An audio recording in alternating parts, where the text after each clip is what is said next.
I call this meeting to order at 9 o'clock. If you can please rise and join me in the flag salute. Put your right hand over your heart. Ready, begin. I pledge allegiance to the flag of the United States of America and to the republic for which it stands, one nation, under God, indivisible, with liberty and justice for all. You may be seated. City Clerk, please take roll. Mayor Lopez, Present. Mayor Pro Tem Larios, Here. Councilmember Davis, Yes. Councilmember Merlo, Here. Councilmember Ibarra. Yeah, here. You have a quorum. Thank you. City Clerk, do we have any changes to the agenda? There are none. May I have a motion to approve the agenda? I I move. do. Ibarra. Second. Motion by Councilmember Ibarra, seconded by Councilmember Davis to approve the agenda. I'll call the roll. Mayor Lopez, Yes. Mayor Pro Tem Larios, Yes. Councilmember Merlo, Yes. Councilmember Davis, Yes. Councilmember Ibarra. Yes. Motion carries. We will take public comments from members of the audience. If you would like to provide a public comment, please come to the podium or click the raise hand button in Zoom. Do we have anybody on Zoom?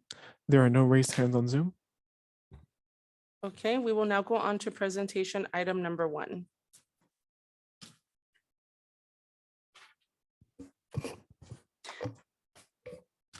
Item 1 is Finance Treasury Fiscal Year 2022-2023 Budget Workshop. City Administrator Fandino and Finance Director Williams will present the item.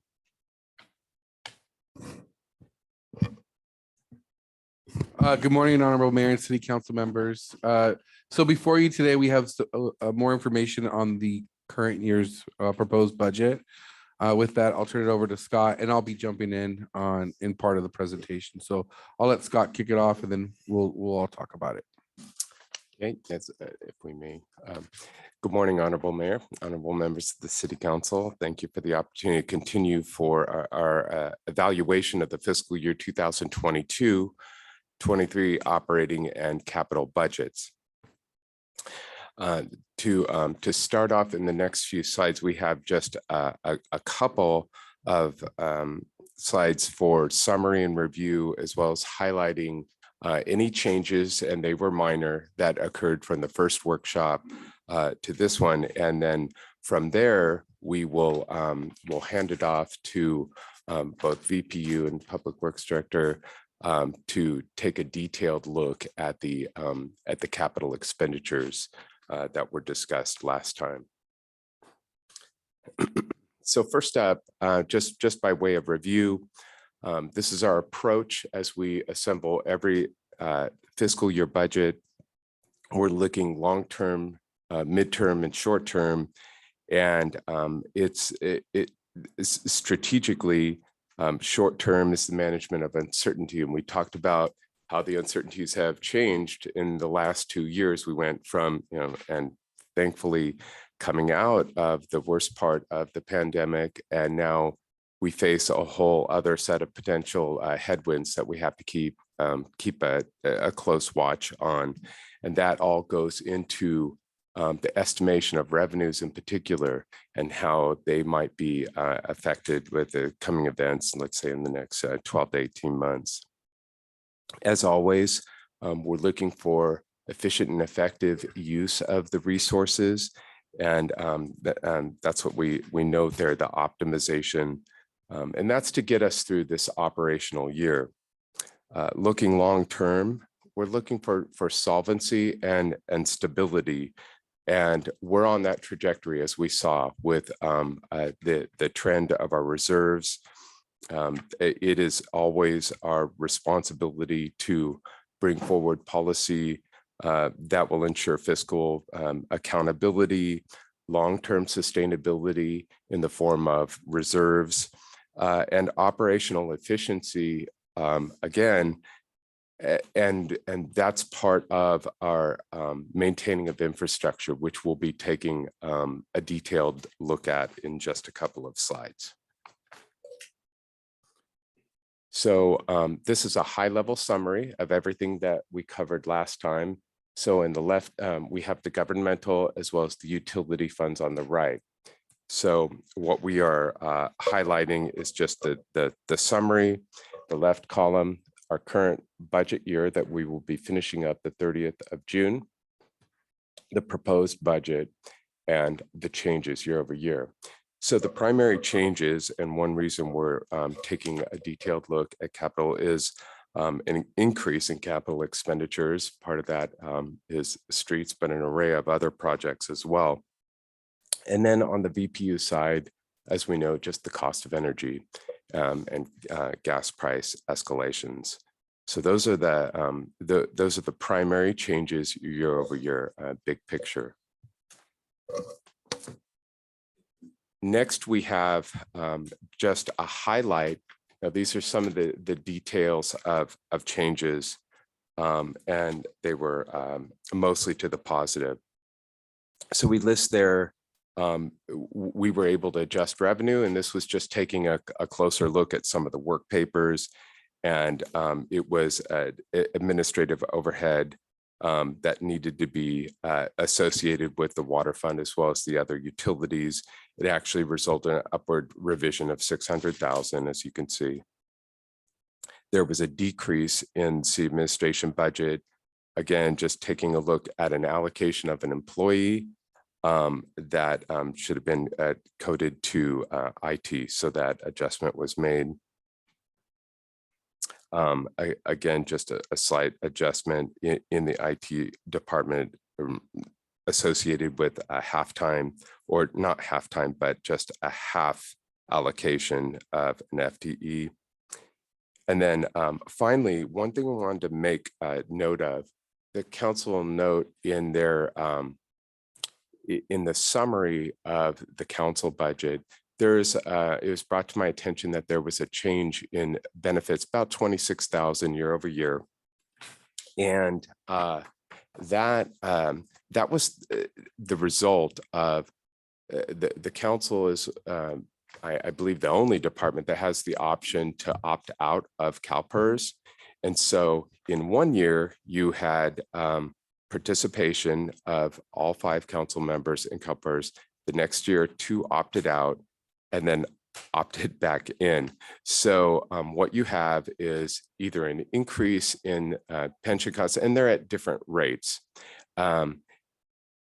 versus the next year, an increase in Social Security and FICA. And so there's been no change. It's just that when one election is selected over the other, that will actually change the costs associated with that. And in terms of the year over year, added to that is just the natural increase to CalPERS. I'll pause there to see if the council has any questions regarding this. I do have a question. Mhm. Thanks. I'm looking at the proposed budget, and everything in here for council is at a decrease, but you're saying there's an increase. So can you point out Okay. this page? So specifically, there were that increases. 2 council members were opting out of the pension system. But Scott, you're not showing it here. Everything shows a decrease, no increases. I believe on the end there, the current year is around 90,000 versus the. Okay, Show it. I actually don't have that in front of me. 9 of 167 on the budget, the city Does council. somebody have that for me? I forgot my book. It's the budget summary. Can you bring up the budget? Somebody have that. That's the presentation. Oh, sorry, she'll do it.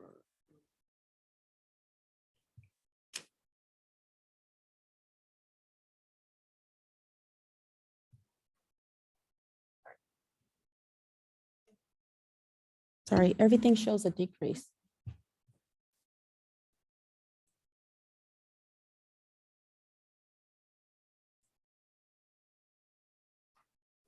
Okay.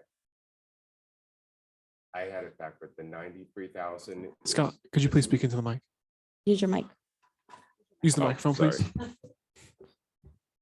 Okay, I had it backwards. The 93,000 was in fiscal year 2022, the current fiscal year.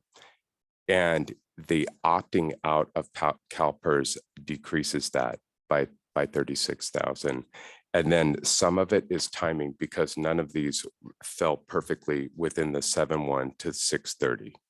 So we have all we have all the computations, and these are in the current year. The 57,000 is an estimate, but so what we could have done if we had known this a little sooner is brought it at mid-year and noted, okay, there could have been, because these are estimated actuals, but the 2021 are actuals. So you're seeing about 23,000, but the opting out of CalPERS, it's less expensive to go with Social Security only. But you're still showing a decrease in the benefits, but you're telling us in the summary that there's an increase. In the summary, it says expenditure increase 25,000. I think that is a misprint. We were going over the slide, so I apologize. That is incorrect. It should have been a decrease. I cited the number and I didn't look at it. So Okay. that isn't, thank you. Okay. Not an increase, a decrease. Okay. Thank you for clarifying.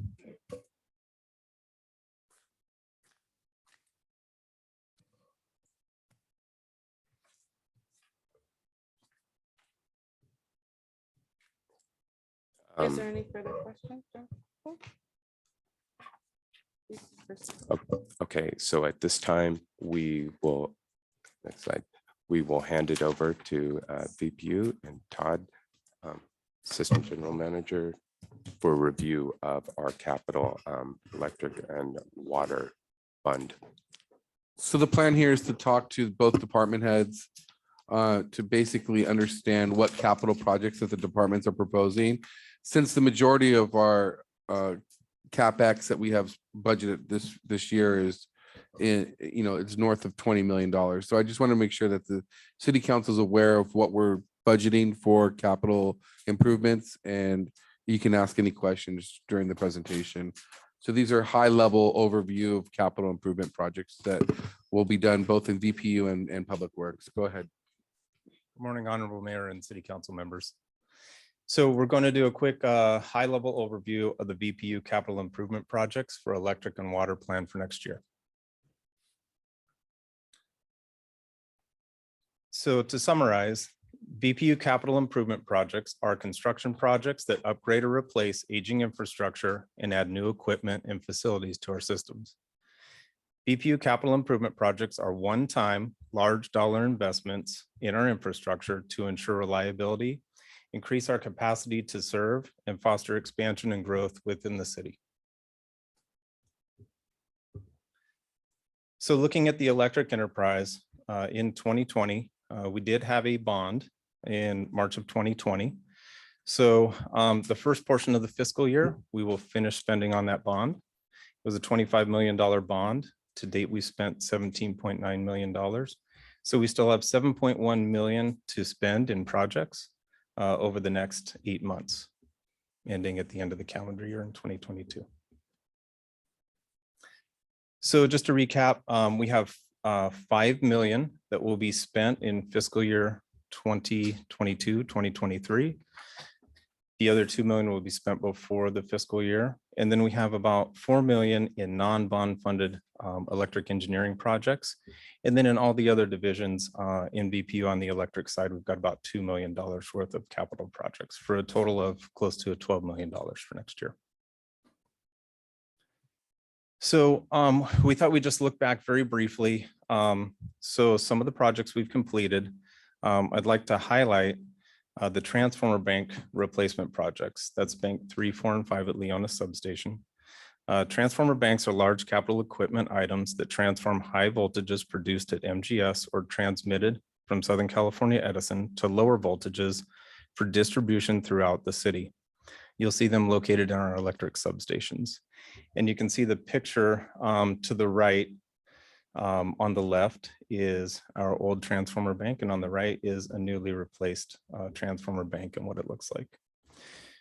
We also have projects in progress right now that are ongoing. So that would be our #1 bank transformer replacement at Leona substation. We're constantly replacing deteriorating wood poles throughout the city. So we always do that. And we're always looking to convert 7 kV, our lower distribution, to our higher distribution voltage, 16 kV. That helps us avoid balloon and bird outages. So the planned projects for fiscal year 22 and 23 that we haven't already mentioned are substation bank relay and protection upgrades, SF6 switch replacement for emissions purposes through AQMD, and some system undergrounding to make the Gateway Arch project a little more aesthetically pleasing. Okay, just to highlight the Leona substation #1 bank project that I mentioned.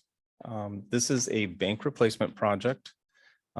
This transformer bank was installed in 1950. So it served the system for over 70 years. So it is time to replace some of this aging infrastructure. And the cost for fiscal year 23 to complete this project is $500,000. To highlight the 7 to 16 kV conversion that I mentioned. So the pictures on the right are Petrelli Electric performing some 7 to 16 kV conversion. The two arrows, the pole that is shorter and lower is our 7 kV. And you can see it's being replaced by the 16 kV pole, which is higher and the phases are more spread out. And that helps us lower our number of outages that we have.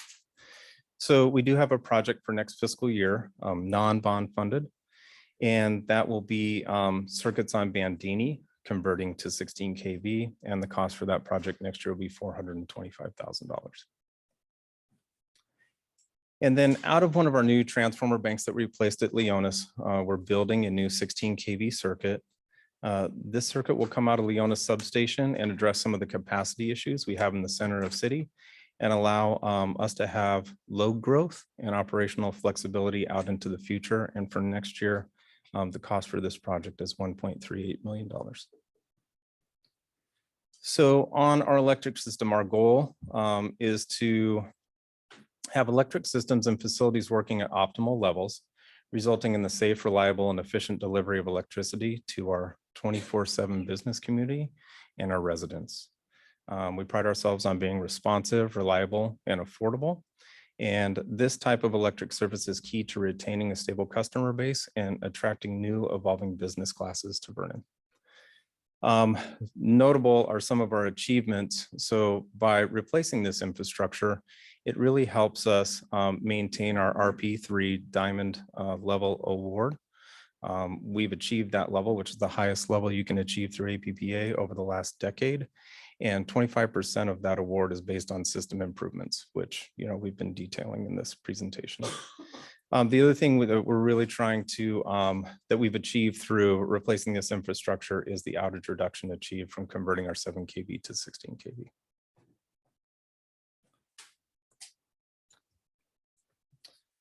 Okay, so I'd like to transition to the water enterprise and do a high level overview of the water enterprise. So we have about $6.6 million in bond funded projects remaining. For next year, we have about $2 million in non-bond funded projects that we'd like to complete for a total of $8.5 million in projects next year on the water system. So this just gives you a breakdown. We also happily got a water bond in 2020. It was the first credit rating in bonding for the water enterprise. So that was very exciting for us, and it enabled us to do all these projects. So we were awarded $14.84 million in 2019. And we have $4.5 million of upcoming projects that we're working on and $2.7 million of planned and in progress projects. And we'll be in year 3 of our 3-year CIP to utilize those funds throughout the next fiscal year. So these are the projects we've completed over the last 2 years. I won't go into all of them. And on the right are some projects that we have in progress. But I'd like to highlight the well rehabilitation and the well construction and the work on our reservoirs. So when we had mechanical failures on the water system, we really prioritized rehabilitating, repairing, and getting our current wells up and running. So you can see for the completed projects, we have rehabilitated 5 water wells over the last couple of years. And we have our newest water well, well 22, currently in construction. We're going to equip that well over the next year, and that well will provide us much greater capacity. So when we're doing a well rehabilitation, I just wanted to show you, this is what the equipment looks like when you pull it out of the ground. Well 20 was constructed in 1989. It was our newest well, along with well 19. They were both constructed in 1989. So as we rehabilitate these wells, this is the reason that we're pulling these out of the ground and replacing this infrastructure, which has served its useful life. So just to go over basically our capital project summary, we've had a focused effort to eliminate purchased water and pump groundwater. We had mechanical failures in fiscal year 19, resulting in purchasing more water, which is 4 times more expensive. Since November of 2020, when these rehabilitation projects were completed, we've had 0 reliance on purchased water. And current cost of purchased water, which you can see comes down the aqueduct or through the Colorado River through Central Basin, it's about $1,300 per acre foot versus pumping our own groundwater, which you can see here at well 17 in the middle picture, which costs us just under $400 an acre foot. So quite a savings.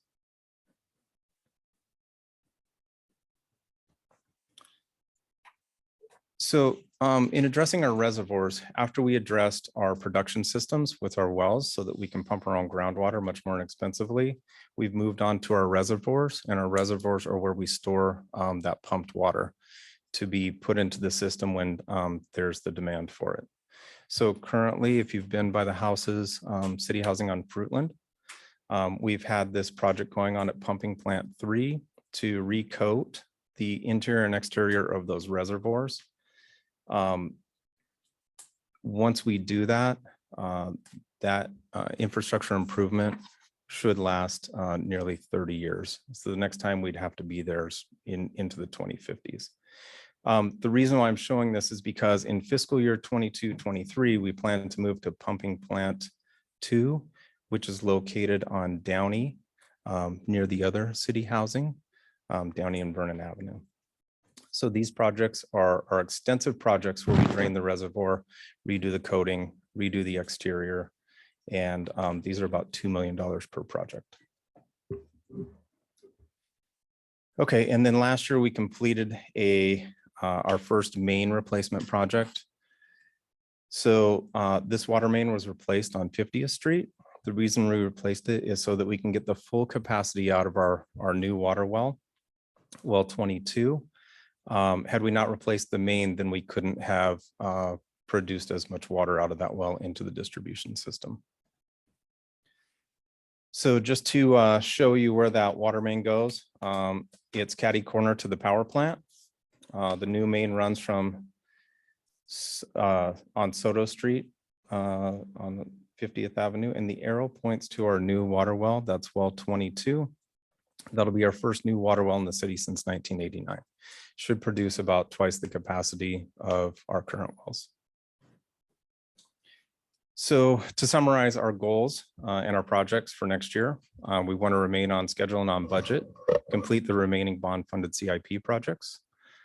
There's a list of those projects there for next year. We want to maintain our independence from purchased water, which we've done for the last 2 years. Continue to serve safe, affordable, reliable water to the community.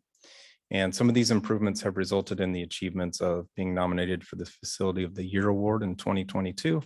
And we're very proud to report that we've had independence from purchased water since November of 2022. And that's the end of the presentation. If there's any questions, or I can pass it on to Dan. Does the council have any questions? Thank you. Thank you. We will now go to public hearings, agenda item number Uh, 2. Mayor, we have one more presentation. Oh, I'm sorry. Go ahead. Honorable Mayor and members of the City Council, if you could hit the next slide, please. The Public Works Department's capital budget can be broken down into 3 broad categories: infrastructure, facilities, and equipment. Next slide. Next slide. Infrastructure. The proposed infrastructure projects for the upcoming fiscal year include 2 major projects as well as several other projects. After over 15 years of effort, the Atlantic Bridge Widening Project may begin construction about this time next year. This is a complex project that requires coordination with several agencies and an array of public and private property owners, including Railroad, Southern California Edison, LA County Flood Control, and LADWP, just to name a few. And so that timeline is a bit of a moving target, but we're anticipating something in this next fiscal year.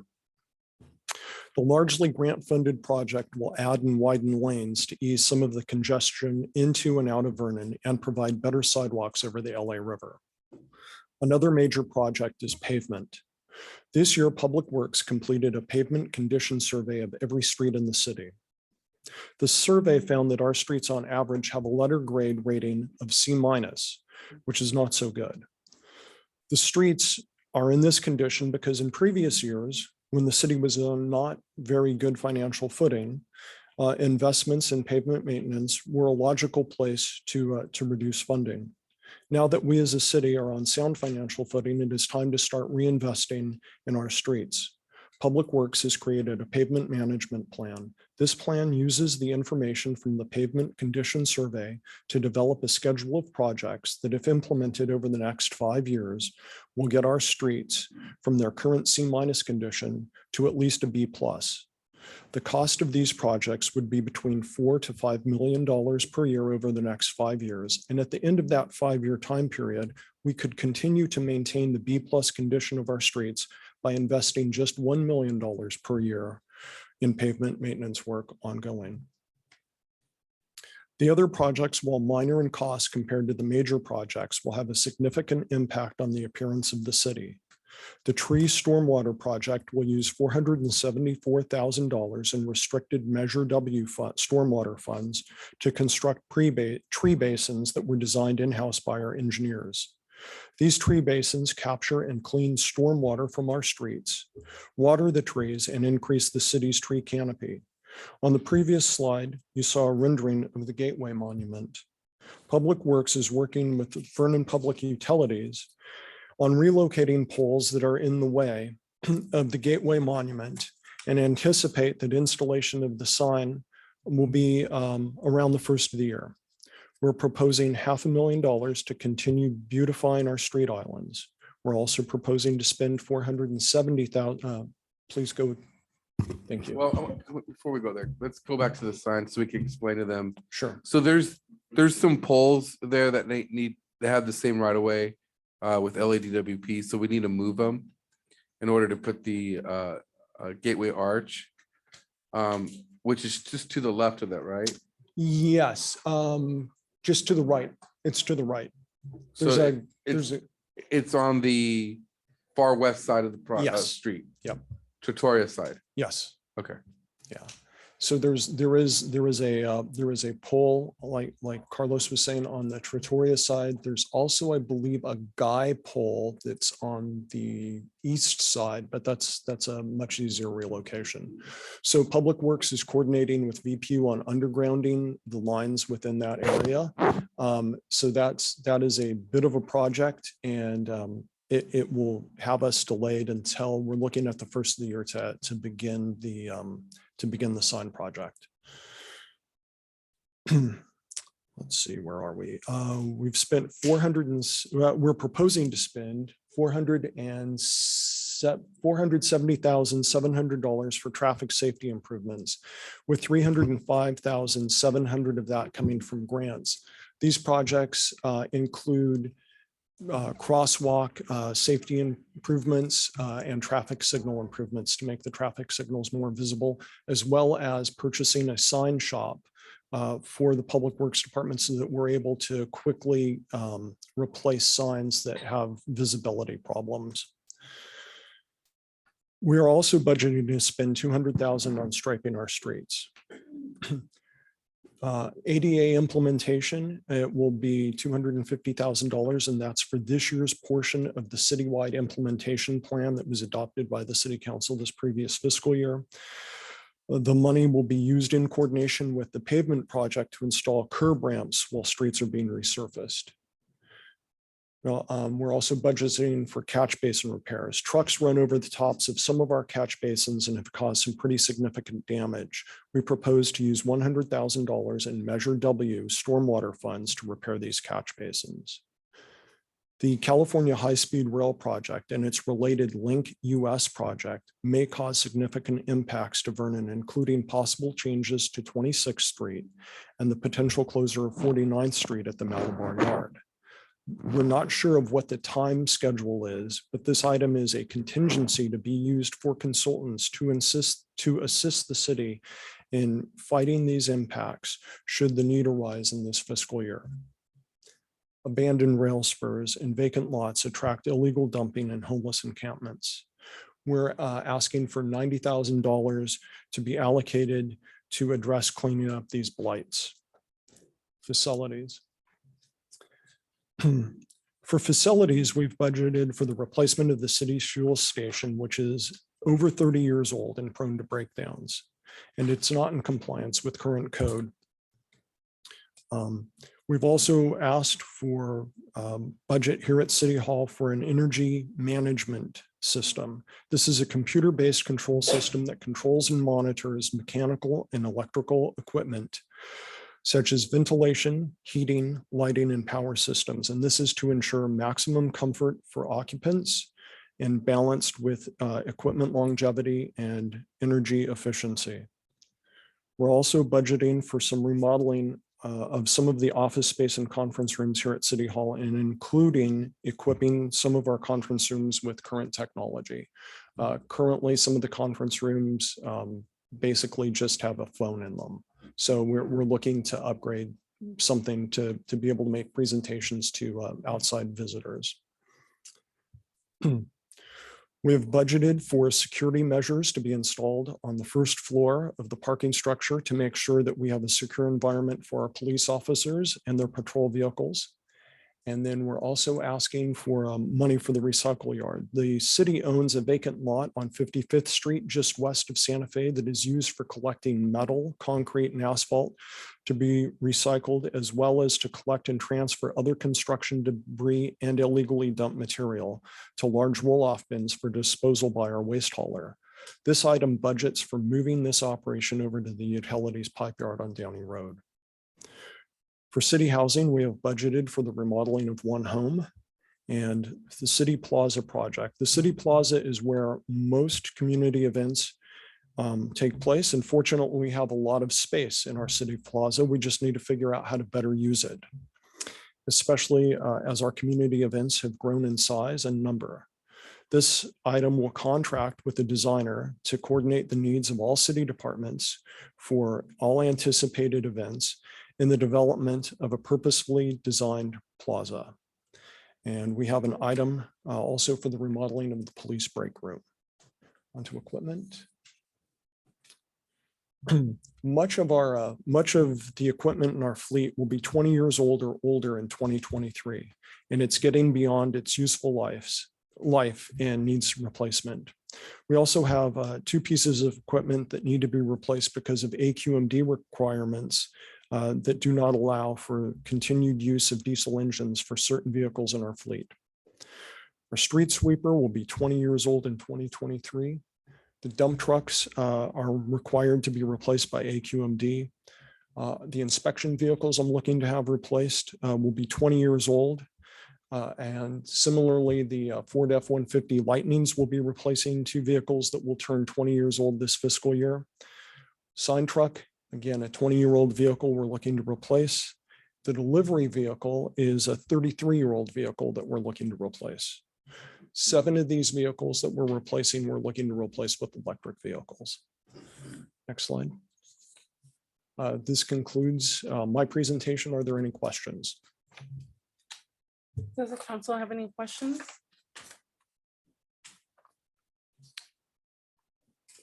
Thank you. Thanks. Okay, so in terms of timeline, in the next meeting, we will bring forward a third workshop, and we will incorporate any council recommendations to the proposed budget at that time.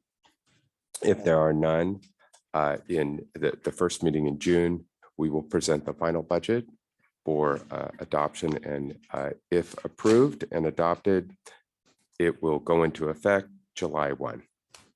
And that concludes our presentation. Thank you.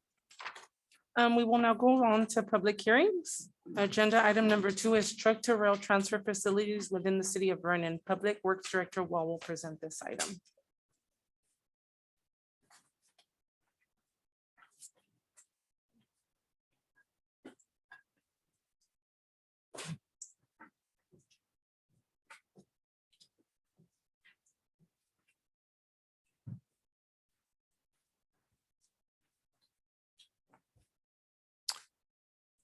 Honorable Mayor and members of the City Council, the item before you would allow and regulate truck-to-rail transfer facilities in the city of Vernon. Truck-to-rail transfer facilities are places where bulk materials such as soil would be trucked in and transferred to rail cars for shipment to their final destination for either processing or proper disposal. Staff is aware of a potential project of this type, but our municipal code is silent on this use. The proposed changes to the municipal code would define truck-to-rail transfer facilities, require that applicants demonstrate that their development is compatible with existing uses, and that the applicant enter into a development agreement with the city. This provides the City Council with discretion in the approval of these projects. These type of developments can be beneficial to the region and to the city of Vernon. These projects are beneficial to the region by providing rail access to distant alternatives for the processing or disposal of bulk materials, and in so doing, reduce truck miles traveled and the pollution generated by those truck miles.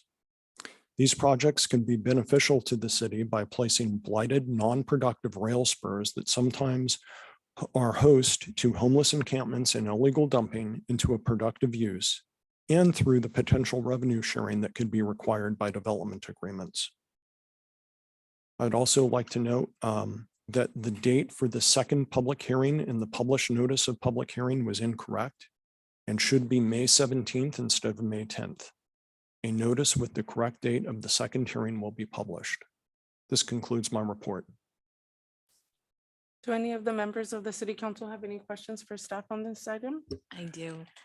What kind of bulk material is it? So, and the project that's approached us is looking at soil. So it's soil with moderate contamination, and it's normally soil that would be disposed of near Bakersfield. So it'd be truck trips along freeways to Bakersfield, and it's regionally generated soil. And instead, that soil would be transported to a location in Vernon, an existing rail spur, and would be trucked to that location. The trucks would be unloaded onto train cars, and then those trains would go out. I believe that project is looking at Arizona at an old mine where the soil would be disposed. With a development agreement, the council could limit the type of materials.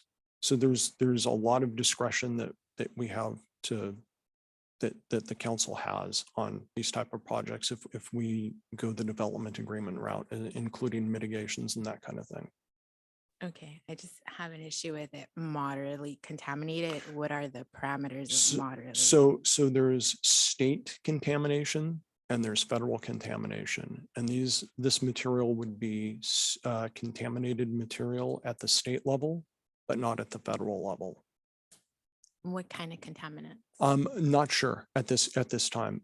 It's almost any project in Southern California that's on a former industrial or commercial lot, and it's going to be redeveloped. There's going to be some sort of material that can't just be disposed of in a landfill, and so that's what this is going to be. Okay, and it would be put where? Are you gonna like put it close to the residents Oh, or what locations are you So, looking so at? this location would be, this is an industrial location. It's off of Bickett and 55th. And so there's a 4-track rail spur there. This would allow other rail spurs to also be developed. But again, it's not a by right development. It would be through a development agreement. And so if it's incompatible with adjacent uses, then we just don't accept the development agreement. So this is just kind of opening the door. This for just it, opens the door. and anything that would come in, we would have to. approve. Would go to the council for the council's approval. Thank you. I have a follow-up question. What's the environmental impact on it towards us and the surrounding cities? So that's a very good question. So in adopting this, there is no environmental impact because this is just the council approving of a legislation action, of a legislative action. And so that's not a project. When a project does come forward, we'll evaluate the projects at that time to determine if it requires a full CEQA or if it's exempt from CEQA based on the location, the type of material, the mitigations, that kind of thing. And that will be presented to the council. And you said this is where 55th and The project that we've been approached with is at 55th and Bickett. where's that at? Major streets? Let's see, Soto. And it's just north of, let's say it's north of Soto, or south of Soto, I'm sorry. So Soto goes north and south. Oh, yeah, you're right, Soto. I'm stuck. We'll Google it right here. All right, thank you. And just to clarify, the action here today is just the first reading of the ordinance that would give council the discretion to consider the development agreements for any projects that come forward. So there is no specific project being approved today. It's in that area. Yeah. Yeah. Yes, but yeah. Yeah. Can you go to satellite view? So zoom in it's right. near right the on new there. target. Yes, that's in the general area.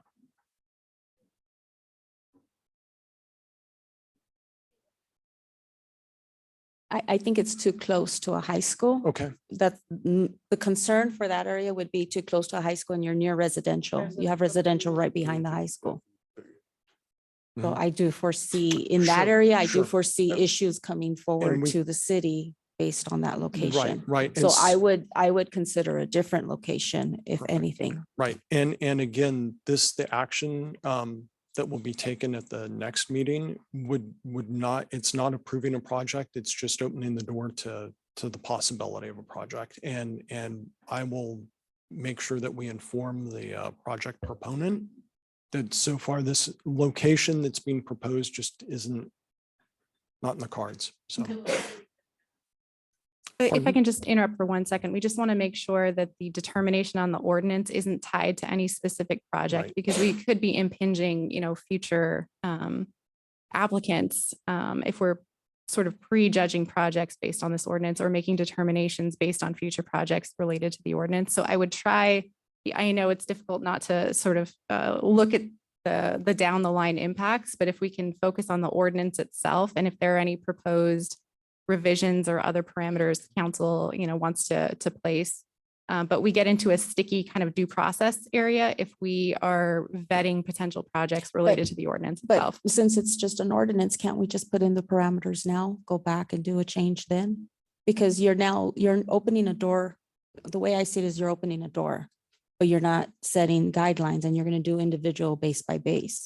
I think the proposal in the ordinance is to allow council the discretion to either approve or deny the applications based on a development agreement. So at that time, there would be a public hearing and a lot of discourse about the parameters of the project at that point.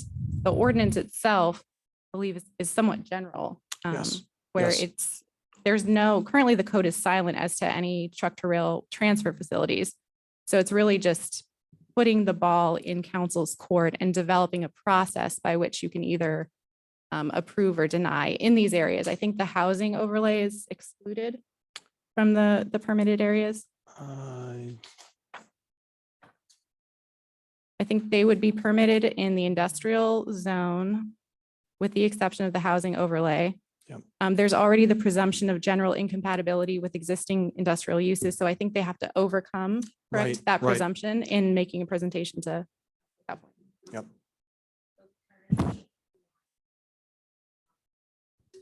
Excuse me, council member, you speaking to the mic, please?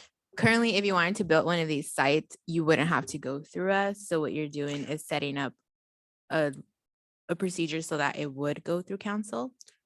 So currently, the code is silent on these sites. So it doesn't allow or disallow them.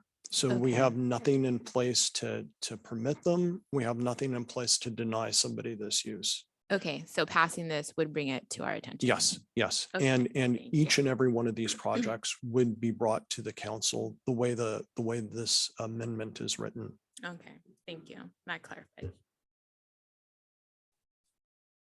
Any other questions? Just a legal question. Why can't we set a parameter now? I know, I understand you want to open the door and give it to council later as a project by project, but why not go through it now and set some guidelines in the ordinance so that at least it's addressed now and have 'Cause public comment? I think they're saying we don't know what projects could be. But we can set a standard and then you can always revise it later on. Right now, you're But you're just- setting a policy on something you don't know what it is, you know what I mean? Yes, but you're just opening the door right now, and now it's gonna be project by project base. So why I know, not but set some, currently, it but wouldn't why come not to our set some attention. certain parameters? So right now, the overlay So is an now example housing, of a parameter? not around the school. Okay. Okay, that's not in the ordinance. You have housing in the ordinance. It could be certain places.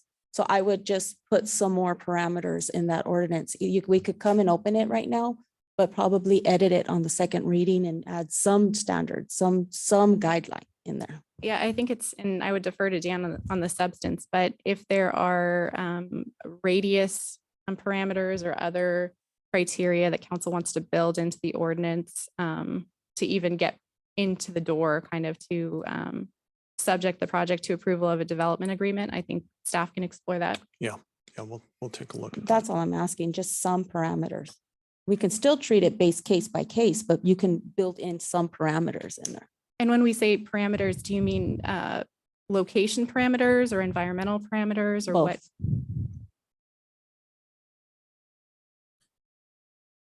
Typically for these types of projects, is it normally requested like contaminated things to go by? Is that normal or we don't know? So this is the first of these projects that I've been approached with. So I've never heard of these before. I know that there is one in the city of San Francisco. The proponent of the proposed project had mentioned that, and I investigated that a bit. And that is a contaminated soil disposal station, transfer station. So Okay, but once again, if something like that came through, then we would be able to deny that. yes, Okay. All right. The current language reads that they would be permitted in the industrial zone and all overlay zones with the exception of the housing overlay zone, subject to the approval of a development agreement between the city and the applicant with appropriate standards and terms to be negotiated with the city and complying with all other conditions imposed by this chapter, which I believe is the zoning. yeah. So right now, technically, it could be being done and we wouldn't even know about it. Well, it would, the council wouldn't know about it. Yes. But just to set your mind at ease, we don't have this anywhere within the city. All right. No. I now open the public hearing. If any member of the public would like to speak on this matter, please come to the podium or click the raise hand button. Comments should be limited to 3 minutes. Please state your name and business affiliation, if any.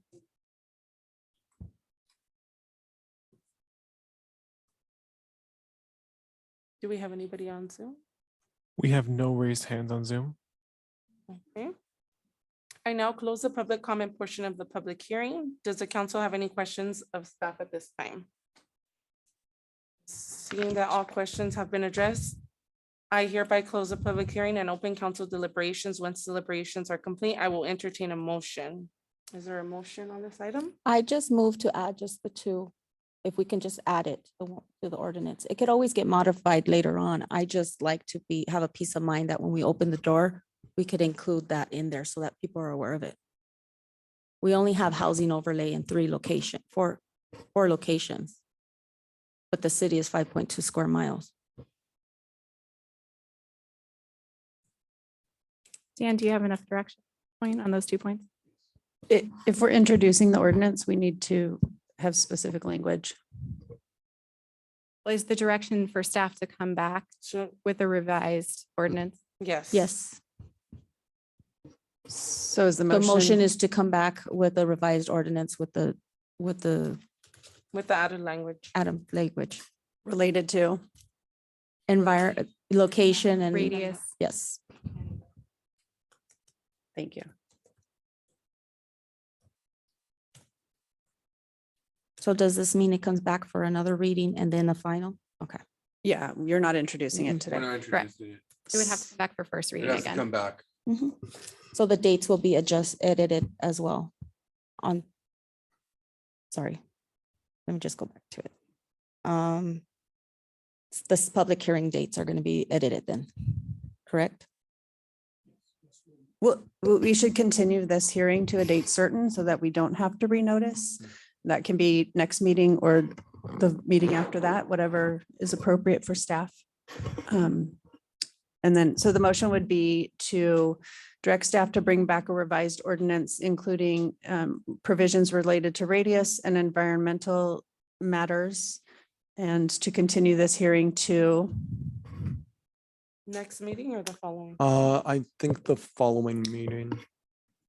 June 7th. Okay. So is that your motion, Councilmember Ibarra? Yes, that is my motion. Thank you. And I'll second. Thank you. Motion by Councilmember Ibarra, seconded by Mayor Lopez to direct staff to bring back a revised ordinance and continue the hearing to June 7th. I'll call the roll. Mayor Lopez, Yes. Mayor Pro Tem Larios, Councilmember Davis, Yes. Councilmember Merlo, Yes. Councilmember Ibarra. Yes. Motion carries. We will now go on to item number 3 is the proposed changes in gas utility rates. Public Utilities Assistant General Manager Dusenberry will present the item.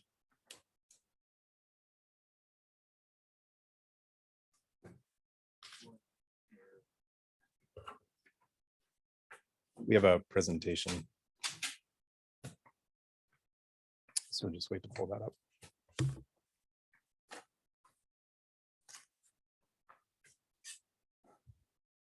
So thank you for the opportunity again to present on gas cost of service study that we've been working on over the last year, along with some recommendations on gas rates.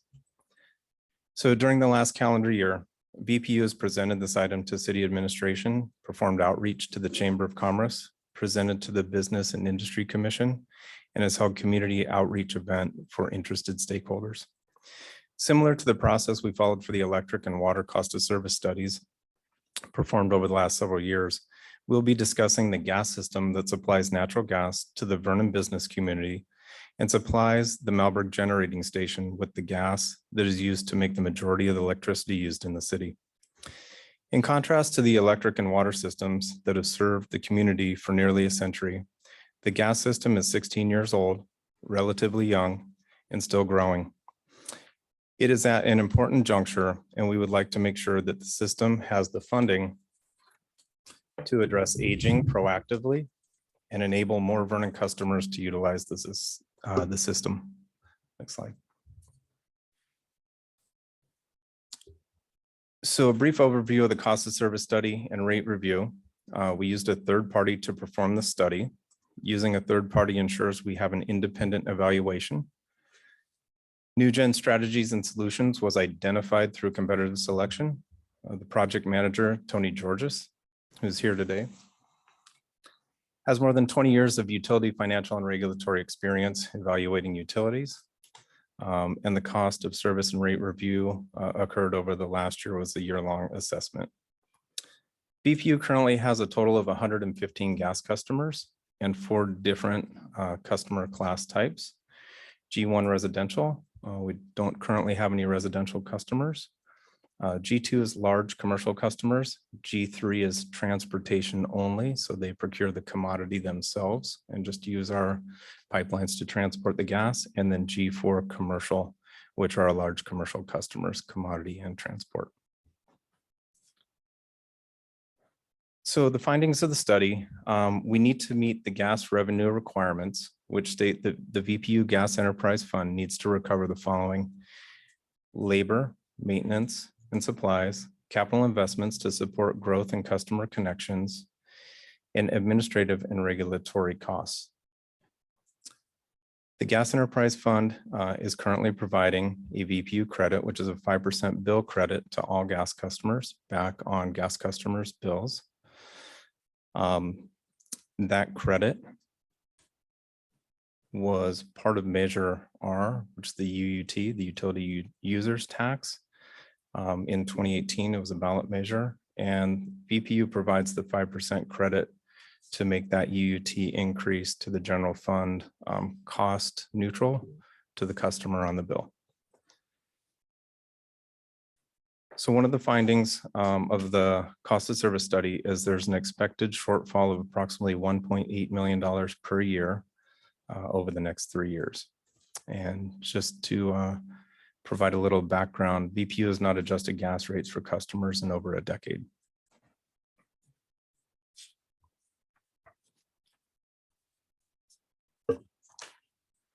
So this is the cost of service breakdown. The total cost to operate the gas utility prudently is $12.9 million per year.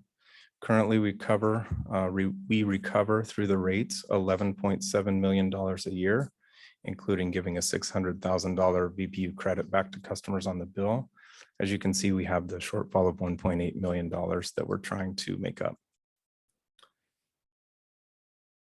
Next slide, Dominic.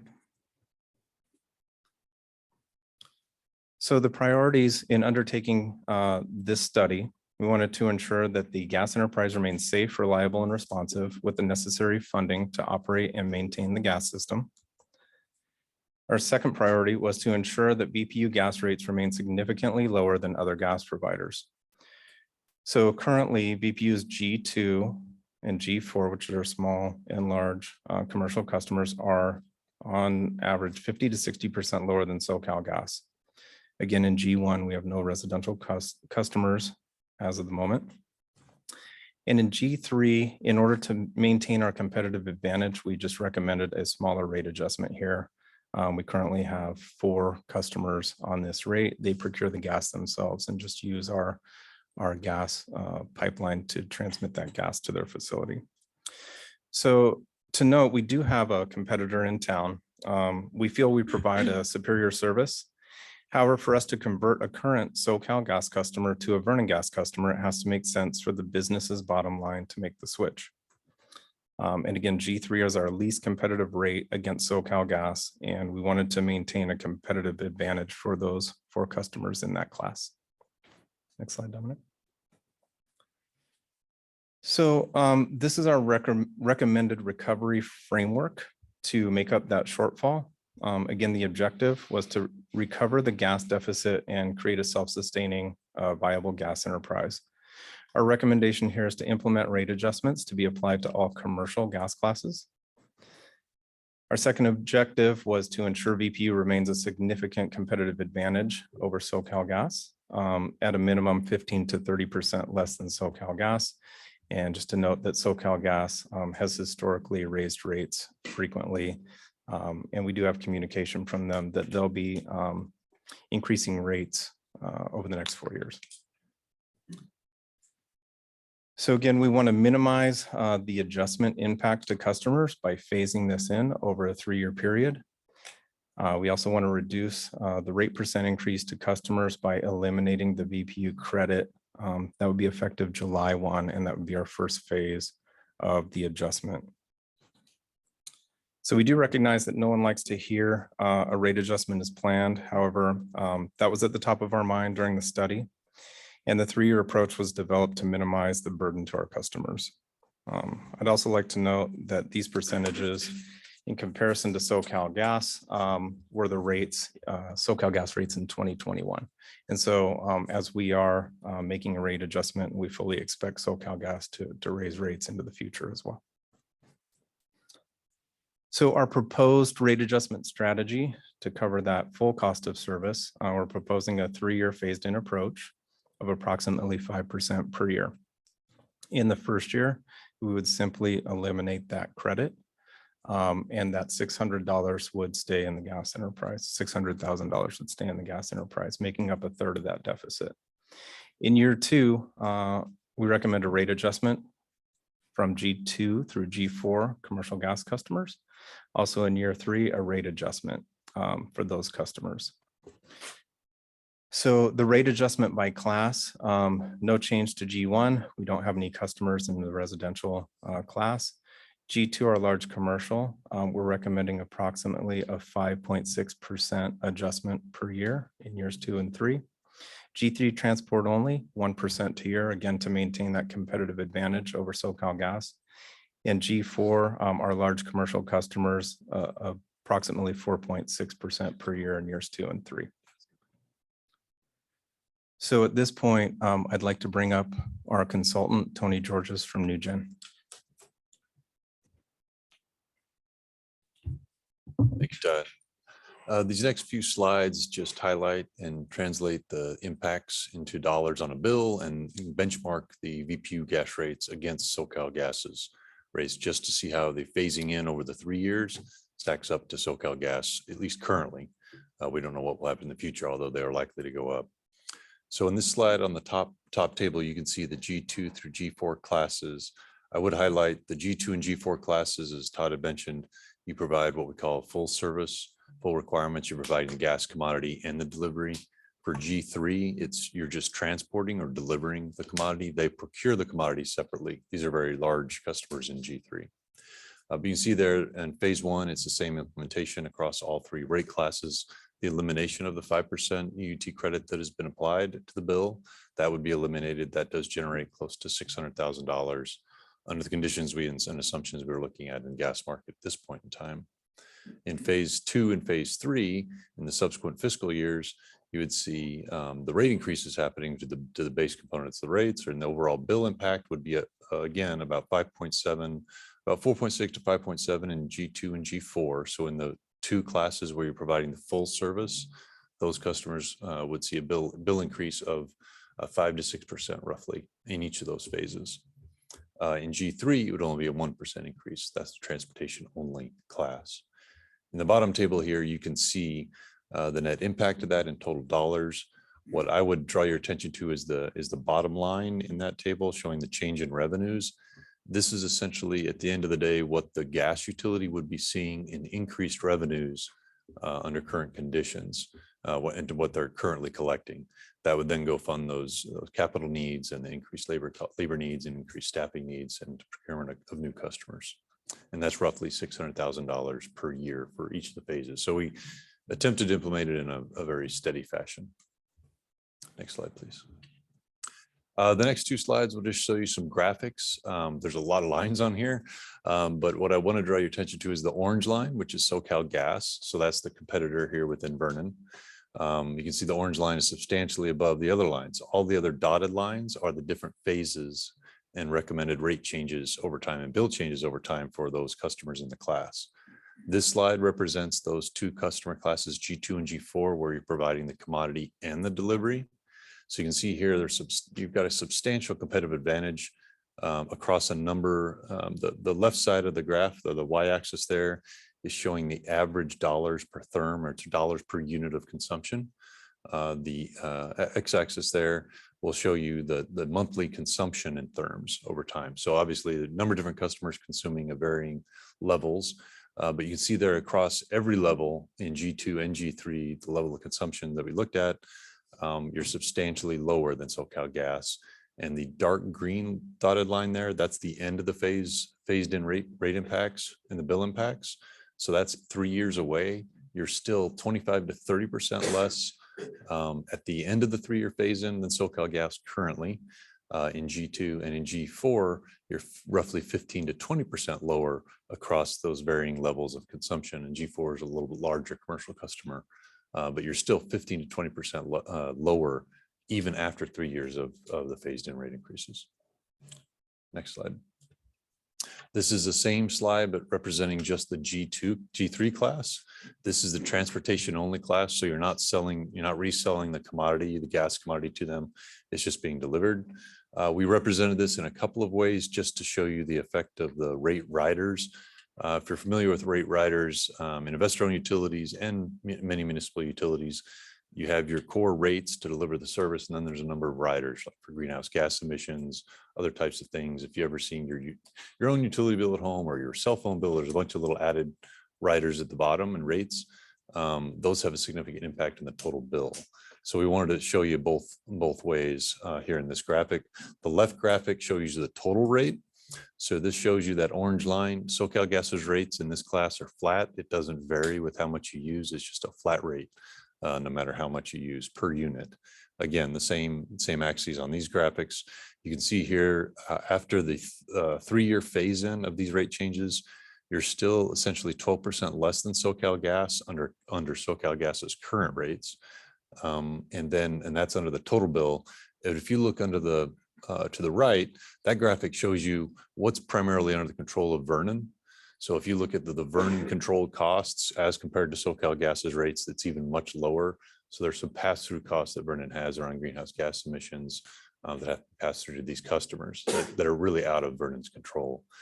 So that just shows you that reduction gets even larger when you look at the costs that are under control of the utility. Next slide, please. So this final slide just shows you some of what the monthly bills would look like and benchmarking that against SoCal Gas, again, representing those same ranges as far as the discount as compared to SoCal Gas. This just represents it on an average bill or an example bill would look like. The top table here is G2. These are the smaller commercial customers. You can see each of the customer or each of the charge items there, a customer charge, a transport charge, the commodity. As you recall, Vernon provides full service to this class, NG4, so you see that commodity cost in there. You can see the first column is the SoCal Gas bill that we benchmark against under current rates, roughly $9,700 a month for that level of consumption at 12,000 therms. Then subsequently to the right, you can see phase 1, phase 2, phase 3. Phase 1 being the elimination of the 5% credit. Phase 2 are the rate increases, I believe roughly 5.6% in G2. So you can see there in the first phase, you're still 36% lower than current SoCal Gas bills. You'd be 32% or 27% at the end of the 3 years. So substantial savings. G4 has a very similar story. I'll get back to G3 in just a minute. G4 is a very similar service, very similar story. You can see here again, benchmark to SoCal Gas. Those large commercial customers would be roughly $28,400 a month on SoCal Gas currently. VPU's phase 1, 2, and 3 bills are seen there, and you can see there at the end of the 3 phases. So 3 years from now, you would still be roughly 20% less than SoCal Gas. Finally, G3, these are the very large industrial users within the city. These customers do not, they procure their own gas outside of Vernon. So that's why that commodity line item is 0 for them. But you will see a similar story being lower than SoCal Gas, but not to the extent of G2 and G3. You can see there SoCal Gas bill under these assumptions of 200,000 therms a month. You're looking at about $30,000, just under $30,000 a month from SoCal Gas right now. Phase 1 would still be 7% less than SoCal Gas. Phase 2 remains 7%. And then finally in phase 3, you're 6% less than current SoCal Gas bills. I'll pause there, I think, before I'll turn it back to Todd. Any questions on some of the bill impacts or the competitive position of Vernon? I do have a question. I don't know if my math is wrong, but just can you clarify, back to page 8 on the change in revenues? if you guys remove the 5% BPU, you're at 584,000. But then phase two, you go down 10,000, and then phase three, you're up 20,000. Can you just clarify that? Yeah, it's due to a rate making mechanism. We can only change rates a certain number of significant digits. So it's always fluctuating just a little bit. The elimination of the VPU credit is a very simple across the board 5% on the bill. The others in phase two and phase three, we're actually changing specific rate charges. So like a customer charge of, $50 a month goes to $55 or $55.55. So we're changing those exact numbers. So because of that, the numbers fluctuate just a little bit as far as what we're aiming for. There's always a little bit of rounding in there. So it'll move a little bit from year to year. But our target was right at that equal or equity across the three phases as far as what the revenue changes would be. Okay, because it usually a barcode goes up when you're changing revenue, not down Oh, and then up. So no, yeah, it doesn't go down. These are, I'm sorry, this is year over year. So the first year you would generate an additional 584,000. The second year you would generate an additional 571 on top of the 584. So these are Yeah, but additive. if you year see over the year. difference, I just want you to clarify it. I just want to figure out how you came up with this. Right. You're at 584 the first year. Mhm. Then you get an additional 571, but it's 10,000 less than the first year. Okay. Correct. So now we're The about third a year, little over a million. you're 20,000 more than the first year, but your rates are lower than the second year. So you see a 5.7, 5.6, that's less. The one is static and the 4.6 is static, but why would you go higher than the second year than lower? Wouldn't it? Well, I You think- see what I mean? Yeah, no, I think I see what you mean. I and- just want you to clarify that so I understand how you Sure. came with those. I numbers. think maybe the better line to represent what the total impact or the net impact would be to VPU is that total revenue line. And if you look at that, we steadily increase Mhm. roughly 600,000, $550,000, $600,000 per year. So we start out currently under the discount, including the discount right now, you're at about 11.1 million. That's what that total revenues is on the represents on that far left column. Says current revenues, including VPU discount, is 11.1 million. You can think of that total revenues to the utility. You see, that makes sense. That total revenue is going up, Yes. but the change in revenues is going yes. up and down. So Yeah, that yeah. confused me. So No, it as should long as say, change in revenues year to year. okay. It's not a net running total for you and me. Okay, I just wanted to Sure, make sure yeah. my We barcode and we my are, word was going. it is increasing year to year. Yeah, Okay. we didn't decrease and the numbers aren't opposite one another. Okay, thank you. Sure. Okay. With Is that, there I any think there was additional one last questions? slide in it. Just, you're good. I understand your question. I can. Barcode in my head, and I know when you're increasing, it goes up, not down and then up. Yeah, it's compounded. So that Mhm. second year includes the 5%. So it really is 6. I understand now. Thank you, Carlos. Okay, so just to summarize the presentation, this is our proposed timeline. As you can see, we had many outreach efforts, and they were all met with positive comments, bringing us up to today, which we're asking for approval on this item. And if approved, then the rate adjustment for gas would be effective July 1, lining up perfectly with the start of the fiscal year. So that concludes our presentation unless you have any other questions. I have 2 questions. Todd. Do you know how long we've been in the red? 1.8 million? Yeah, as I mentioned in the presentation, we haven't adjusted gas rates for over a decade. But we are very sensitive to our customers' needs and we want our customers to be competitive. The gas system is growing. It's newer compared to the other enterprises in the utility. So we've been operating this way for over a decade, just making do the best we can. But we felt it was time to come forward and close that shortfall, that gap.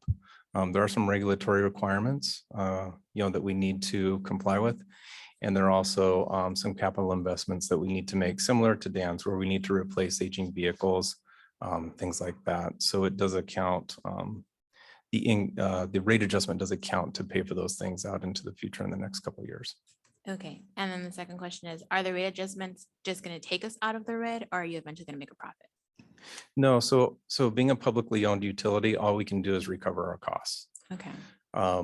So that's all we're attempting to do here is just recover the cost to appropriately run the gas utility. And so that will happen over the course of 3 years because we wanted to be, again, sensitive to the customers and not just have a very large rate increase in 1 year without a lot of time to consider how to adjust their business for those increases. Okay, so where SoCal makes a profit, the city just recovers cost. Correct. They're an investor-owned utility. So built into their rates is profit, shareholders, that kind of things, where So businesses would benefit from using our gas. absolutely, yes. And then Uh-huh. I remember because I attended some of the BIC meetings. The reason why existing SoCal businesses or businesses that use SoCal, they can't just switch over to ours because of their So- infrastructure or. Correct. So historically, SoCal Gas has provided gas in the city of Vernon for a very long time. So for a customer to switch to Vernon Gas, we have to build the infrastructure, the pipes from the pipeline to the business. So they don't currently exist because we can't take over SoCal Gas's pipeline because we don't own that pipeline. So part of the reason it's been slow to build in adding customers is we have to actually construct the service from the pipeline to their business when a customer wants to switch over. And so the cost of that connection, when you look at our lower rates, has to make sense for the business to help with that cost of connection and then save over time with the gas rate where we're much lower. Okay. Does that make sense? Yeah. Okay. Thank And you. what the city did many years ago is they went with a plan to try to overlay the gas pipes and get them as close as they could to all the businesses. So we went street by street and basically laid pipe next to Southern California Gas. And so when a customer says, yeah, we want to go on Vernon Gas, you know, that pipeline is not that far away, but there is construction cost to interconnect them with the pipeline that lays out in the street. So if they don't use a tremendous amount of gas, then the payback, it's amortized over a long period of time. So they may not elect to go with Vernon Gas. But if that payback is much shorter, then it makes sense to go ahead and interconnect with Vernon Gas. So you may have a resident, or you may have residents like say, well, why aren't you on Vernon Gas? Even though it's cheaper to take it, it's just the interconnection to the pipeline makes it not worthy of interconnecting. So it just depends on how much gas you use. Question, just out of curiosity, on new builds, are you guys connecting Vernon Gas to the new builds? The ones that are scrapping to the bottom and connection? Sure. So it's much easier on new developments. And so that's where we try to collaborate with Public Works, understand those developments, because it's much more cost effective for us to go ahead and construct that line to the business when it's dirt versus excavating, you know, doing all that work in the streets, much more costly. So Have we increased since with new construction? oh, yeah. New customers? Yep. So originally, there were very few gas customers.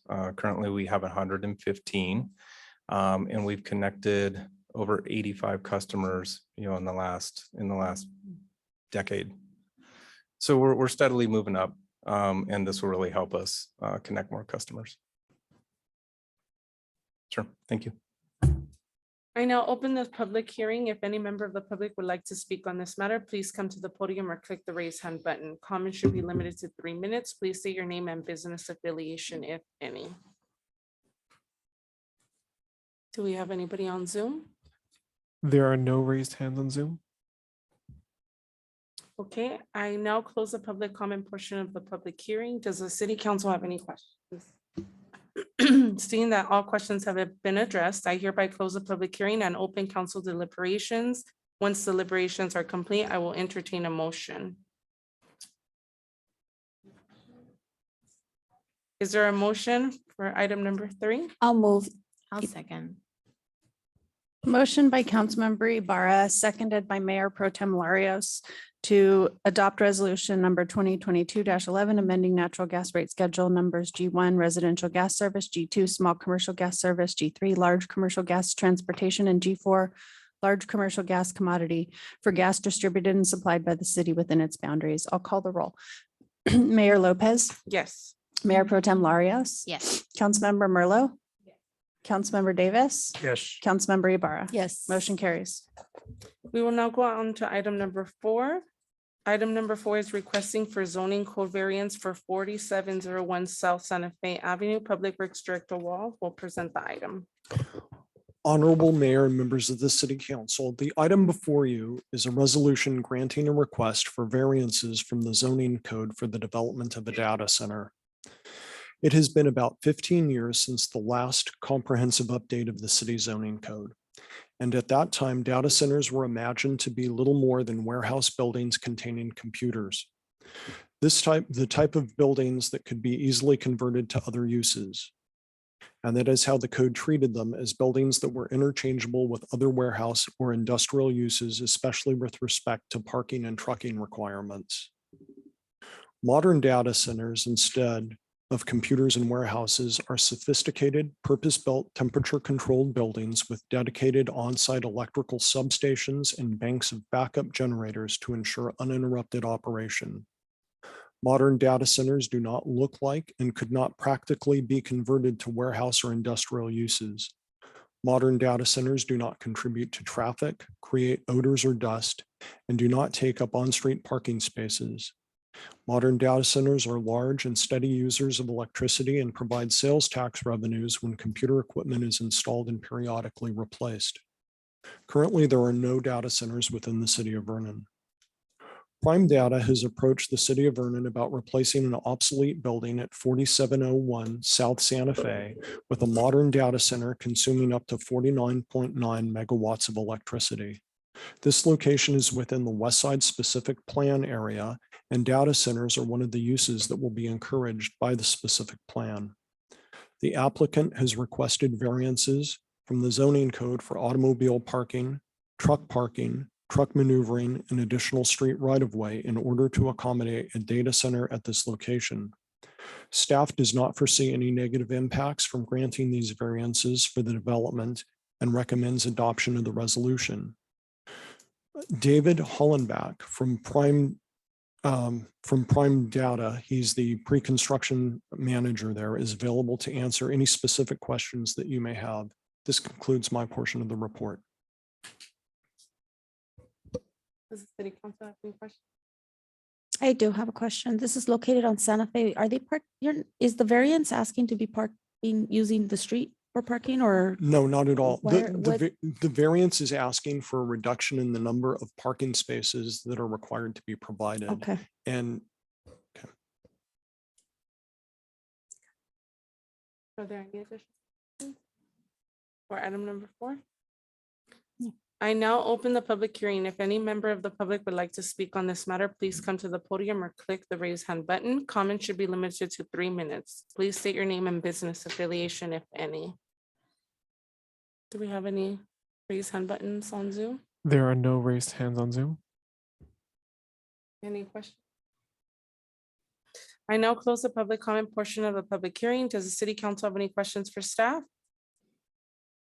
Seeing that all questions have been addressed, I hereby close the public hearing and open council deliberations. Once deliberations are complete, I will entertain a motion.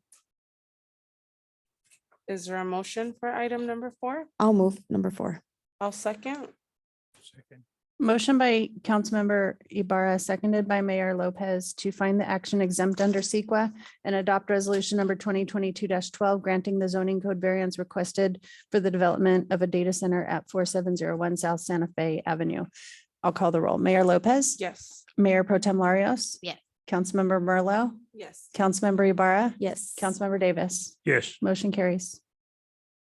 We will now go on to the consent calendar. All matters listed on the consent calendar may be approved with one motion. Items may be removed from the consent calendar by any member of the council. Those items removed will be considered immediately after the consent calendar. Does council wish to pull any items from the consent calendar? Are there any public comments for the consent calendar? On There- Zoom? There are no raised hands on Zoom. If we could just remind the people via Zoom that the raise hand button is down near the bottom of their screen. If they'd like to address the council, they should click that button at this time. I'll give those on Zoom just a moment in case we have any questions. There are no raised hands. Okay, may I have a motion for consent calendar item numbers 5 through 14? I'll move. I'll second. Motion by Councilmember Ibarra, seconded by Mayor Pro Tem Larios to approve the consent calendar. Mayor Lopez, Yes. Mayor Pro Tem Larios, Yes. Councilmember Merlot, Yes. Councilmember Ibarra, Yes. Councilmember Davis. Yes. Motion carries. Now we will go on to oral reports. City Administrator Fandino, do you have an oral report for us? Yes, I do. On Saturday, April 30th, the brand new Dodgers Dream Field was unveiled at Maywood Park. Thank you for all the council members that participated in the day's events. You may have been you've already seen some of the photos circulating on social media over the weekend, and we will share additional images of our own social media on our own social media pages during the next city administrator report. Overall, it was a great turnout and a worthy celebration for an amazing project. Commercial building fire on May 1st at 4:20 p.m. A commercial fire broke out at 5950 Alcoa. The business was closed at the time of the incident. The sprinkler system was activated and the fire extended laterally and vertically to multiple bins of clothes, rags, and overhead conveyor system with hundreds of articles of clothing. Upon LA County Fire's entry, the fire had overwhelmed the sprinkler system. The cause was determined to be residual cleaning solvents in bundled cleaning rags in a large bin. The property loss is estimated at $40,000 and there were no injuries. LAUSD last week, the Vernon Police Department participated in the Safe Passages meeting hosted by LAUSD District E with local law enforcement, school representatives, and city officials to discuss safety, consideration, resources, and efforts to support school in the Huntington Park and Walnut Park Vernon community of schools. This Thursday, staff will participate in a meeting with LAUSD superintendent. I look forward to learning about the superintendent's 100-day plan and other opportunities to remain engaged in the district so that it can best support the local schools here in Vernon City Elementary. This Saturday will be Vernon's Cleanup Day. Residents, businesses, and members of the community are welcome to join us for Vernon's Cleanup Day this Saturday, May 7th from 8 a.m. to 10 a.m.